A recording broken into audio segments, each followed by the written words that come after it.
Hey Nicole, let's go ahead and take a look at some of what you showed me in the phone, the pictures. I tried to rewrite it so that it kind of makes sense. So there's two things that you're working on, two concepts that you're talking about. One is the area, and the other is the law of sines. And I'm not sure which one you were having difficulty with, so I figured I'd present both, and I won't explain exactly where they come from, just to make it short and sweet. So the first equation we have, or the first formula that we have, is that K, this refers to area in this case, is equal to 1/2 A times B times the sine of C. And this equation or formula can be, manipulated to represent any angle. But the point that I want you to see is that if you have some side A and some side B, right? So if you got two sides, the angle and the angle in between, you can find the area of the triangle, right? So the A and the B doesn't really matter. It could be AC sine of B, BC sine of A, and you can kind of manipulate it like that. So there's three different equations here, three different formulas,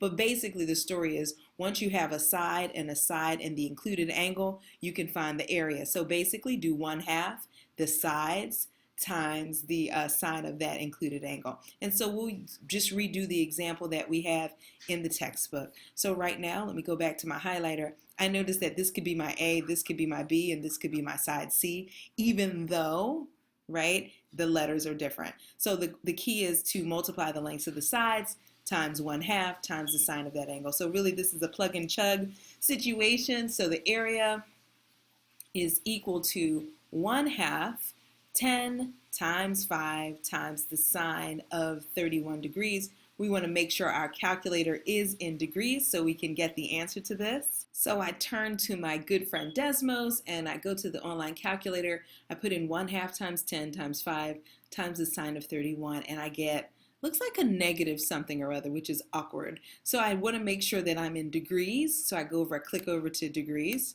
That's in the this section here, like you go to the graphing settings, and now I'm back to degrees, and oh yes, this is the correct answer. So the answer to our problem after calculating it would be, I think 12, what was that again? Let me go back and see, 12.87, and I think that's what the textbook has, 12.87 miles squared, right? So that's that. I think that this is straightforward. I think you wanted to probably talk about law of sines, so let's go. Law of sines is cute. I think you said you got the setup.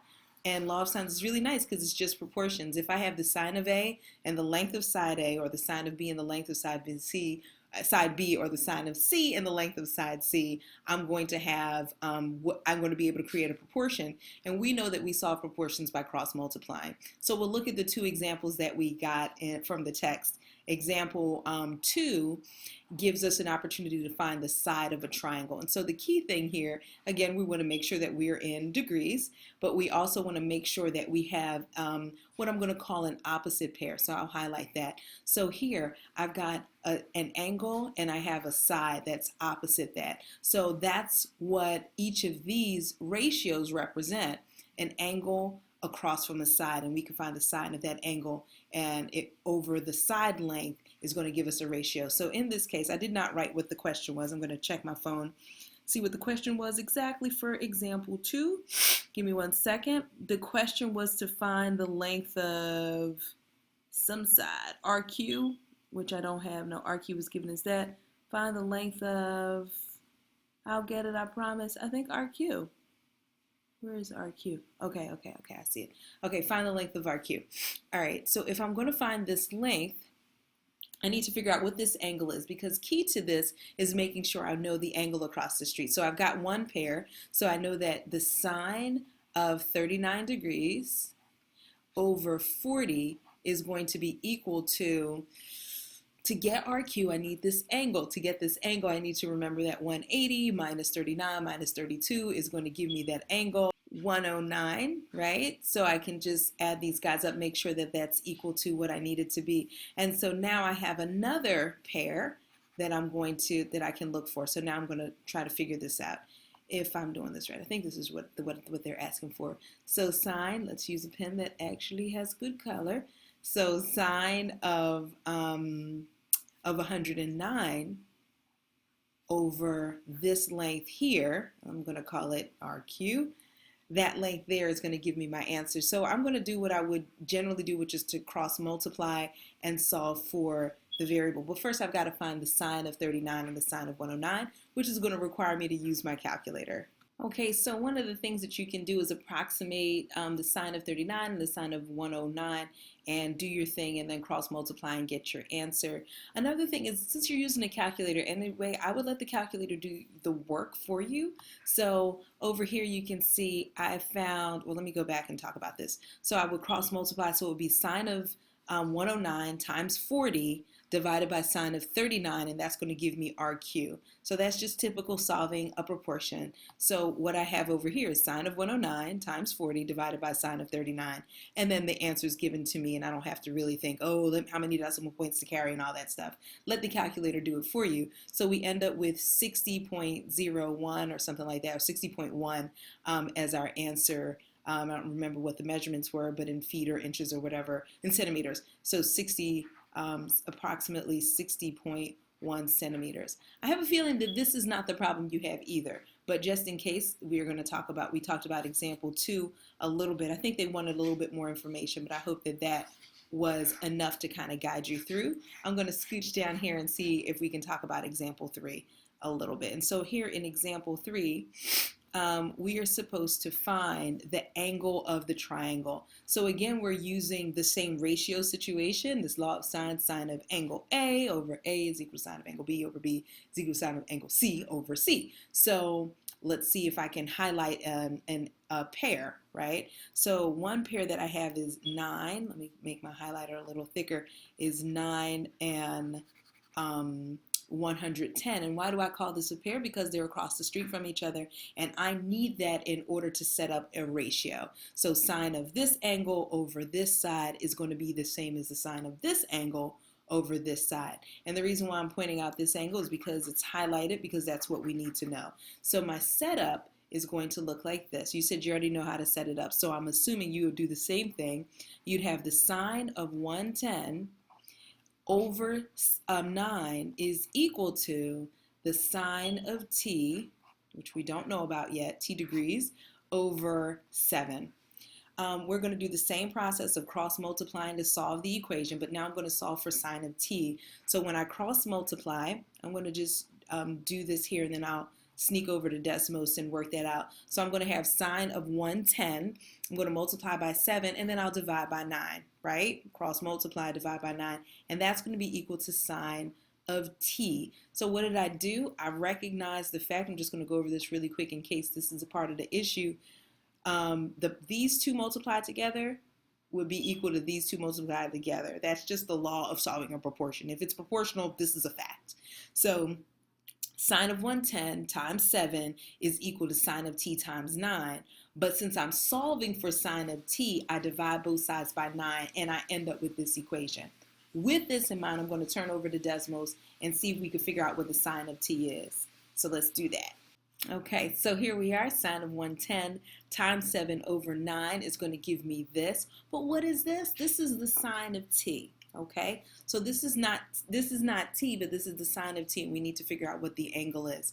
So I'm going to hold on to this, take it back, and figure out what to do. So sine of t is equal to 0.7308, and we'll think about what that means. Sine of t, let's get a pen that works. Sine of t is equal to 0.7309. I think that's what it was. Let me see. 0.7309, that's good enough. 0.7309. So how can we undo this? That's the question. To undo, what do I mean by undo? I don't want to know the sine of t. I want to know what t is. What does that angle measure? In order to do that, I have to do the inverse function of it, also known as the arc sine. So to do the arc sine, sometimes you would push second, second sine, which gives you the inverse sine function, and then 0.7309, and that should pop out an angle. I'm going to go back to Desmos, and I'm going to see if I can do something kind of fancy. So let me see. If I highlight that, I come over to my functions, and arc sine is also the same as inverse. So I click on arc sine. Nope, it was not impressed with me. Let me see. So I thought I was going to be fancy, but I'm not. What was the answer that we just had there? Let me undo what I just did. There we go. Undid it. And let me put parentheses around this first. And now I'm going to come over here and do arcsine. I think that'll work out. So basically, I'm being a bit lazy, and I'm trying to undo what's happening. I'm sorry, I'm not being clear. I'm trying to undo something that is the sign of something. I'm trying to figure out what the angle is. I do that by undoing it, doing something called arcsine or second inverse or second sine on the calculator. We can talk about what your calculator looks like. So then when I do that, I get 46.95. Let me concentrate and see if that's the answer that we got in the text.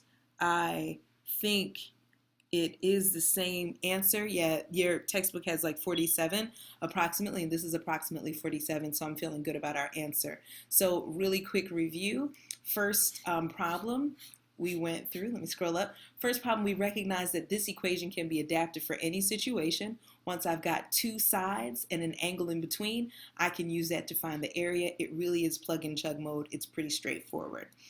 The next one was law of sines, which gives me the power to do two things. I can find the side of a triangle, or I can find an angle of a triangle. The side of a triangle is kind of easier because it doesn't require me undoing anything and doing any arcsine. So as in example 2, I don't think I did the whole thing for example 2, but what I did do is I found the length of RQ. We use the fact that the sine of an angle over its side is going to create a ratio that is consistent. So sine of A over A, sine of B over B, all that's equal.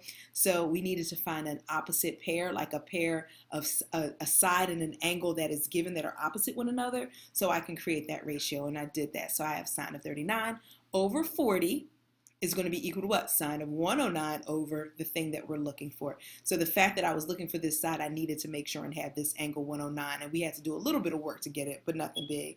Once I did that, I set up my proportion. Sine of 39 over 40 is equal to sine of 109 over RQ. Cross multiply, did my thing, let the calculator do most of it because it's doing the job anyway. And I was able to solve for RQ, and I got approximately 60 centimeters, 60.1 centimeters. This looks like kilometers, 60.1 centimeters. So that was cool. Another part of example 3 that we worked out here was to find this angle T, which was a little bit different, though we're going to still use law of sines. So we set up the situation, recognizing that here's an opposite pair. Sine of 110 over 9 creates the ratio, and I'm going to create a proportion by saying, yes, sine of T is going to, over 7 is going to be equivalent. I cross multiply, and I solve for sine of T. When I do that, I get approximately 0.7309. Depending on the kind of calculator I have, I can push the second sine and then put this angle in 0.7309. And once I'm in degree mode, out should pop the angle, which was approximately 47 degrees. I like using Desmos, and that's pretty cool. In Desmos, instead of using second sine, we use something called arcsine. I had to come over here and look in the function area for that. So I can find sine. I guess I could have also probably typed ARCSIN. You know, old people, we forget things. Anyway, I hope that's helpful. I look forward to talking to you soon. Let me know if I can explain anything a little bit better. Have a good night, sweetie. Bye-bye.